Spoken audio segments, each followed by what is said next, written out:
5 मिनिटात तुमच्याकडे मला थोडं बोलायचं तुमच्याशी.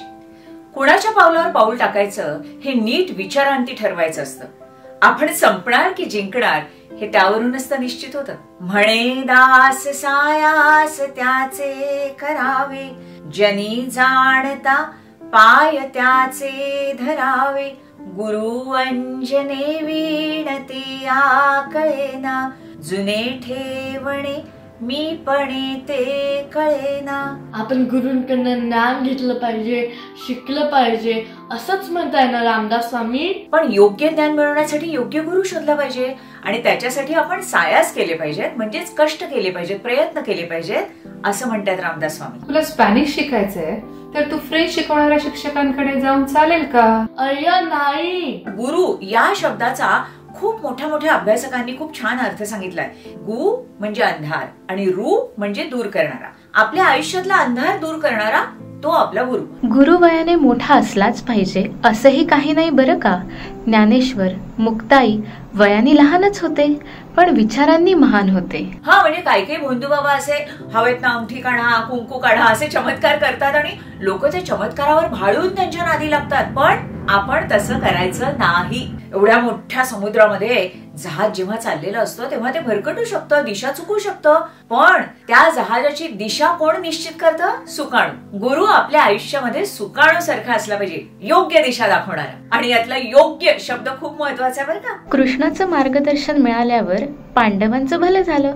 शकुनी मामाच्या सल्ल्याने कौरवांच्या मनात कपट शिरलं. आपल्या आयुष्यामध्ये सुद्धा असा शकुनी मामा सारखा सल्ला देणारे, कान भरणारे अनेक जण असतात बरं का. म्हणजे काही वेळेला तर पालक सुद्धा आपल्या मुलांना सांगतात, परीक्षेच्या आधी ती नेहमी पहिला नंबर मिळवणारी आजारी पडले ना तर तिला ना शाळेत जे महत्वाचे प्रश्नोत्तर दिलेत ना ते देऊच नकोस. या वेळेला तुझा पहिला नंबर येण्याची ही छान संधी आहे. हे काही बरोबर नाही. म्हणजे हुशार मुलीला फसवून आपला पहिला नंबर मिळवण्यापेक्षा आपण अभ्यास करावा, आपल्यात काय कमी आहे ते बघावं, त्या चुका सुधाराव्यात आणि मग पुढे जावं, नाही का. असा सल्ला देणारा जो असेल तो आपला खरा गुरु. जनी जाणता पाय त्याचे धरावे. जाणता म्हणजे जाणणारा, योग्य ज्ञान असणारा. परीक्षेच्या आधी रोज 4 पानं अमुक स्वामींचं नाव लिही, म्हणजे परीक्षेत तुझा नक्की पहिला नंबर येईल असं सांगणारा गुरु नकोय आपल्याला. अभ्यास कसा करायचा, समजा काही लक्षात राहत नसेल तर लक्षात ठेवण्याच्या काय युक्त्या आहेत हे समजवणारा गुरु हवा ना आपल्याला. हो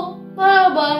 आणि अशा योग्य गुरुचे, अशा जाणत्या माणसाचे आपण जाणतेपणानं पाय धरावेत असं म्हणतात रामदास स्वामी. आणि पाय धरणं म्हणजे काय ग? म्हणजेच नमस्कार करायचं. हा, पण नमस्कार ही फक्त एक क्रिया असता कामा नये. म्हणजे अगं म्हणजे ज्याच्या आपण पाया पडतो, ज्याला आपण नमस्कार करतो, ज्याला आपण मानतो असं सगळ्यांना सांगतो त्याच्याबद्दल खरंच मनात आदराची भावना हवी ना. आपण संस्कारी होते दाखवायला हवं ना.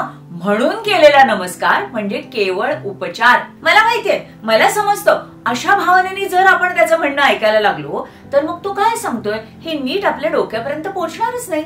मला सांग, तुला जर काहीतरी लिहायचं असेल तर तू आधीच लिहिलेल्या पानावर लिहायला लागतेस की कोऱ्या पानावर?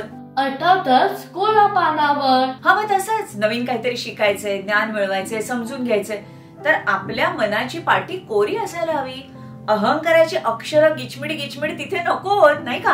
गुरु अंजने वीणते आकळेना, जुने ठेवणे मी पणे ते कळेना. डोळ्यात अंजन घालणे असा एक वाक्प्रचार आहे. तुला माहिती का त्याचा अर्थ? नाही. म्हणजे चूक दाखवून ती सुधारणं, वेगळी दृष्टी देणं, विचार देणं. इथे लंडन मध्ये ना 7वीत ग्रामर स्कूल मध्ये ऍडमिशन घेण्यासाठी 6वीत एक परीक्षा असते.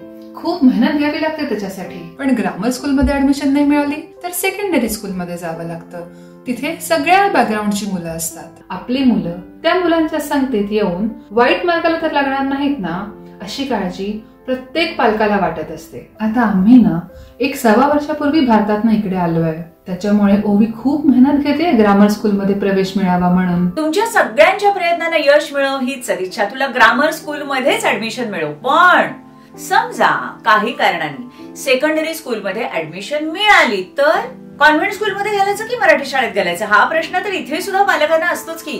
पण मी माझ्या मुलांना मराठी शाळेत घालताना याच विचारानं घातलं की आजूबाजूला कोणतीही मुलं असली तरी त्यांच्या संगतीनं माझी मुलं नाही बिघडणार. ज्ञानेश्वर मुक्ताई यांनी किती कठीण परिस्थितीमध्ये त्यांचं काम केलं हे आपण विसरून कसं चालेल? संस्कारांनी योग्य विचारच रुजतात. चिखलात जे कमळ उगवतं ना ते आपल्याला हेच नाही का सांगत? येस अनुराधा ताई, तुमच्याशी बोलण्यामुळे ना माझा कॉन्फिडन्स खूप वाढलाय. खरं तर आम्ही लंडनमध्ये, तुम्ही भारतात सगळ्या अडचणींवर मात करत तुम्ही आमच्याशी कितीतरी गप्पा मारल्यात. मनाच्या श्लोकांचा अर्थ आमच्या जगण्याशी कसा जोडला आहे हे सुद्धा तुम्ही आम्हाला समजावलं.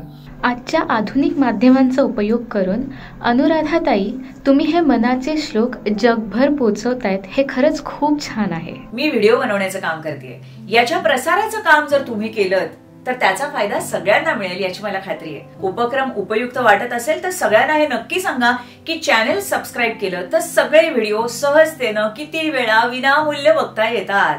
इतना तो हम कर ही सकते हैं. जय जय रघुवीर